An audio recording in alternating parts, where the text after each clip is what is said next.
All right, we've got the Nuanchu Foley Catheter Holder. So it's a 4-pack. So here's 3 of them right here. I'm just going to show you the one that I've already taken out. So basically what you're going to want to do is you're going to pull this piece back like so, and that's where the catheter is going to go, right in there. And so from here, what you're going to do is once the catheter is in that spot, you're going to take this piece, wrap it around, the catheter is going to be in there, wrap it around and basically tighten it over the catheter, and it's going to hold it right in place. So where it's going to be at right now is right in that little tiny hole right there. That's where the catheter is going to be.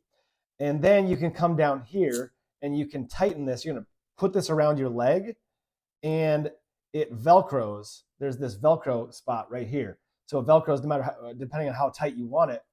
And there's also this anti-slip. You can't totally tell. You can sort of see it. Anti-slip vibe. This little squiggly line. It's an anti-slip, sort of like a soft, sort of like a spongy-ish, not a spongy, but like a soft vibe, and it's going to grip to your leg. So you're good to go there. And this is reusable. So you can just use this over and over and over again. And it's just amazing. So it's going to get the job done. Highly recommend.